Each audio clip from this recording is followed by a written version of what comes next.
মানুষদেরকে বলে দাও নবী গো, তামাম পৃথিবীর ভিতরে যে সমস্ত মানুষগুলি মানুষ নামে যারা জন্মগ্রহণ করেছে, doctor, contractor, master, helper, driver, তাসারু, জুয়ারু, মাদারু, মুসারু, লেমতারু, গাঞ্জারু, রাজরানি, চাকরানি, ফকরানি, পথে পড়া, ধামরা, কাঙ্গাল, কাঙ্গালিনী, ইয়া আইয়ুহান নাস, একবারকে মানুষ নামে যারা জন্মগ্রহণ করল, আমার আল্লাহ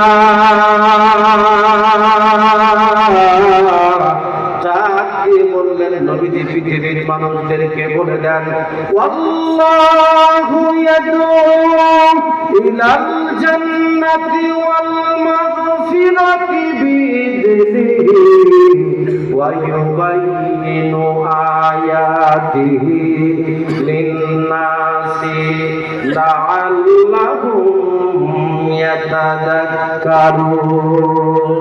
আল্লাহু আকবার। আসলে প্রতিদিনে ওয়াজ করি তো বডি আর সেসিস দুর্বল হয়ে গেছে, চলে না দেহ।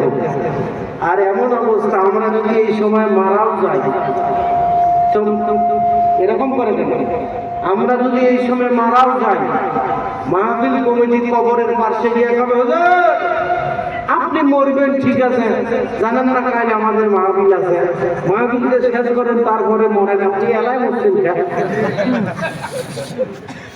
কথা কন। এমন অবস্থা কর্তৃপক্ষের সব জায়গায়।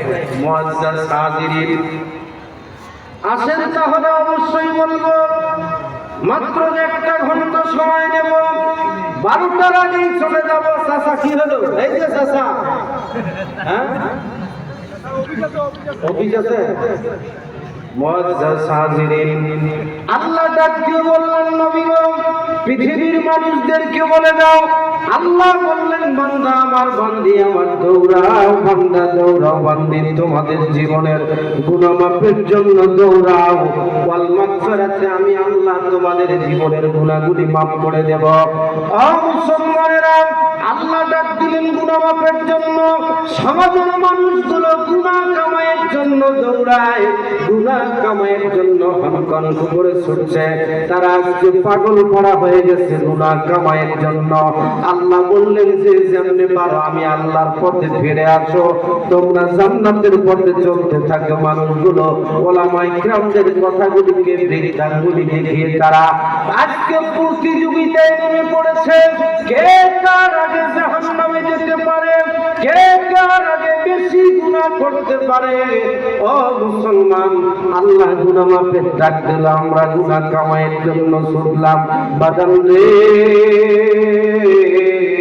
এমন একটি মাহফিলে আমরা বসে গেছি, এমন একটি জায়গায়, নাযালাত আলাইহিমুস সাকিনা, এই জায়গায় আল্লাহর পক্ষ থেকে শান্তি নাজিল করা হচ্ছে, সাকিনা নাজিল করা হচ্ছে, আগাশিয়াতুহুমুর রাহমা, আল্লাহর পক্ষ থেকে রহমত বর্ষিত হচ্ছে। চতুর্দিকে ফেরেশতা মণ্ডলী তারা ঘিরে ধরে রেখেছে, আর প্রত্যেকটি ফেরেশতা আমাদের জীবনের গুনাহ মাফের জন্য আল্লাহর কাছে দোয়া করতেছে। জোরে জোরে বলুন সুবহানাল্লাহ। বিরক্ত হচ্ছেন আপনারা? শেষ পর্যন্ত থাকবেন? কে কে থাকবেন না হাত তুলে দেখান তো। এরা বলে থাকবে না, থাকবেন না? ও থাকবে কিন্তু ভুলে হাত তুলে। এই বিশাল আসমান কার? আল্লাহ। বলুন আমরা যে আসমান দেখি, আসমান কার? আল্লাহ। এই জমিনে বসবাস করি, এই জমিন কার? আল্লাহ। আমরা গোলাম কার?